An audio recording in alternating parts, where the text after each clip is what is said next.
And if we look at the tail of the tape here, not much between them in age. The taller man, the Brazilian. The record, though, with Daley and those 24 KOs in his 33-fight win record. And so we are ready for our big main event now of the evening. So let's go to our MC, Mike Markham, for the official announcement. From Birmingham, England's LG Arena, we are live and worldwide. We are set for the BAMMA 14 main event of the evening, presented by Lonsdale. Visit them at lonsdale.com. The following bout is scheduled for 3 5-minute rounds in the BAMMA welterweight division. Introducing first, the man standing to my right and fighting out of the red corner. He stands 6 feet tall and weighed in at 170 3/4 pounds. He is a mixed martial artist. His record, 23 victories, opposite 11 defeats with a 1 draw. Fighting out of Boca Raton, Florida, USA, by way of Fortaleza, Brazil, Romario, Manoel, Junior Killer da Silva.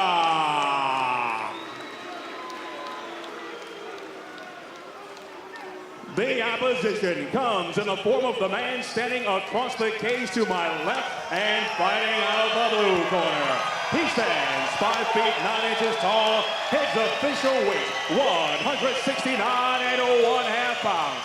He is a Muay Thai kickboxing specialist. His record, 33 victories, opposite 13 defeats with 2 draws. Please welcome the internationally renowned striker and world-class knockout artist, fighting out of Nottingham, England, Paul Daley.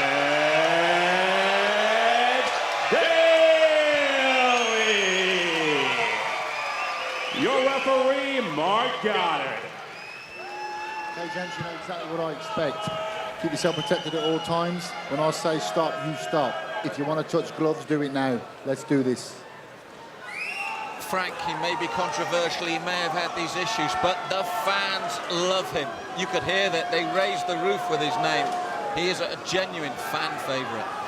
Everything about Paul Daley is says fighter. Everything he does is about fighting and about being, being the explosive fighter that he is. Fans love a guy like that can come in with 1 punch and the entire night.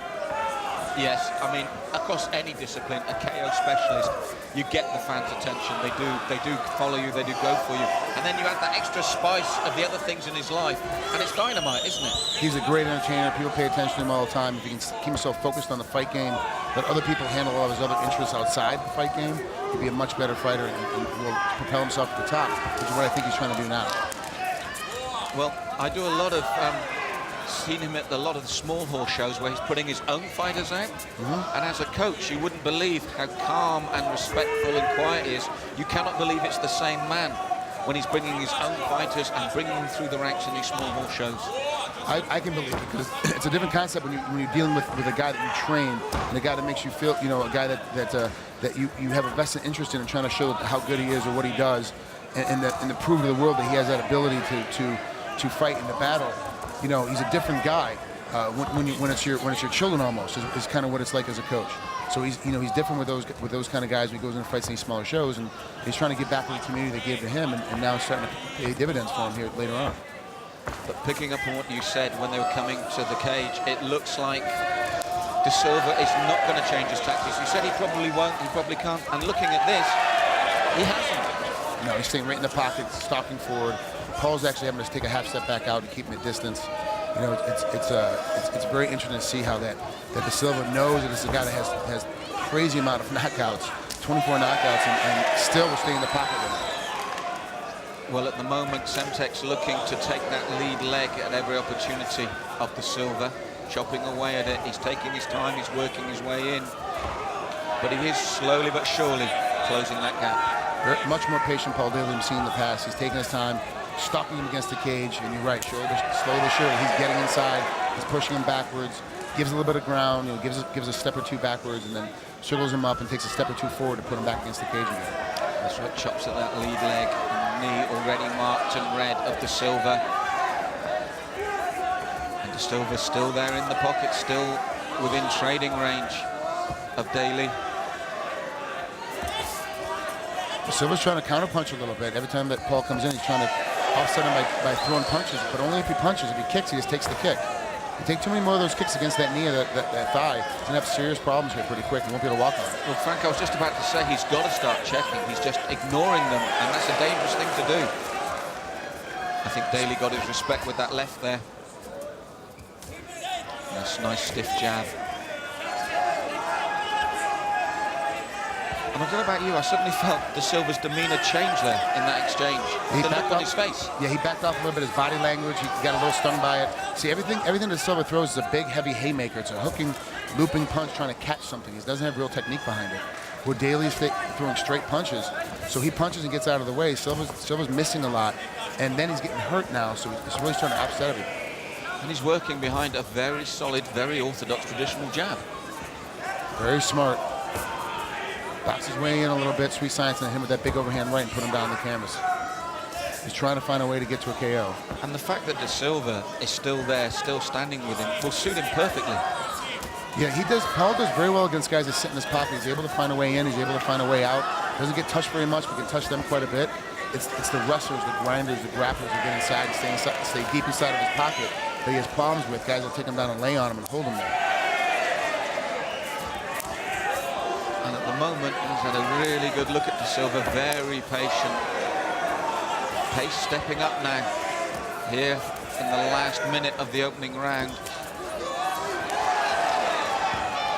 And De Silva has had a couple of successes, as you said, but Daley tight guard, and he steps in and out and was looking for that right hand there. He really has taken that one extra step in now. He missed with that right hand, I think, because he got offset a little bit. If that right hand had connected, it would have been a big problem. Now Silva's throwing heavy leather now too. He's coming back even harder now.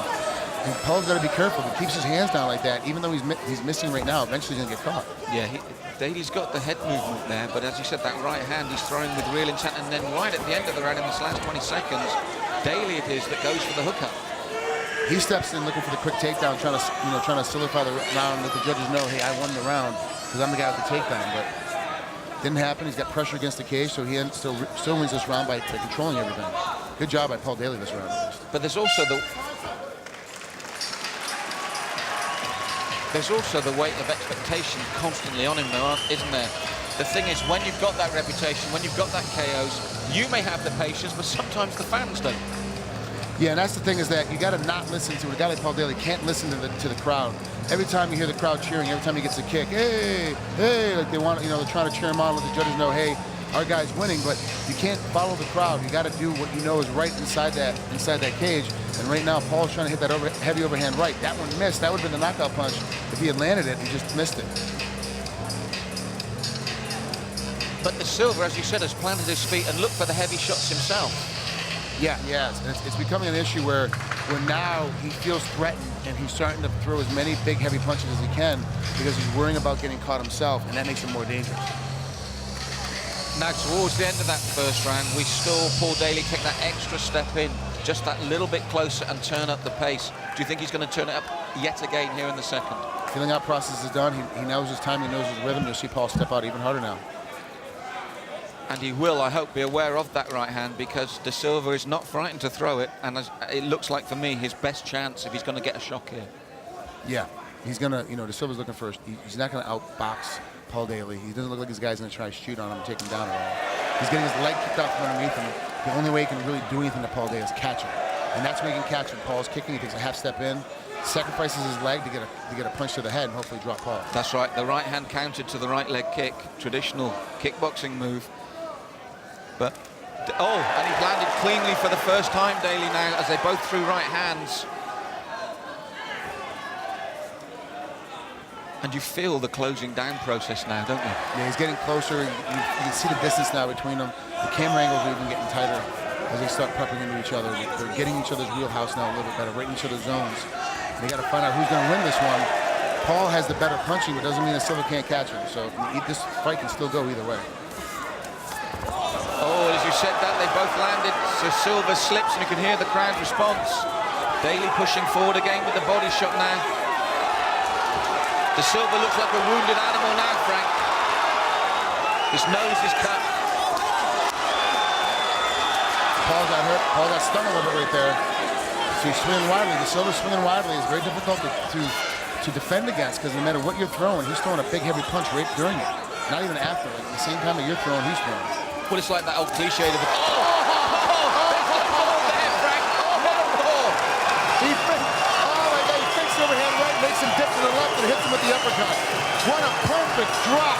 We hit the trifecta. We got the TKO, we got a submission, and we got a KO. We hit all of it. I was just saying he was like a cornered animal fighting back at every opportunity. And that left, as you said, was feinted. Look at him. He feinted it. The left came over. He was out before he hit the canvas. That's a smart fighter. He's felt every time they throw the overhand right, he'll slip over to his right side and slip over to Paul's left to get out of it. So Paul fakes it, make him drift, and hits him with a heavy uppercut. That's the end of it. There's no way to catch a guy like that when he's going to outwork your own movement. It's what we call in the trade, that's a showreel punch. Yes, absolutely. That's another highlight reel. The Silva's he's still down, he's still out. And you know, he's going to be okay. He's waking up right now, but it's going to be a situation where this, you know, he'll go back and look at that tape and realize that's a bit of an issue. So we'll be back with the official reactions very shortly.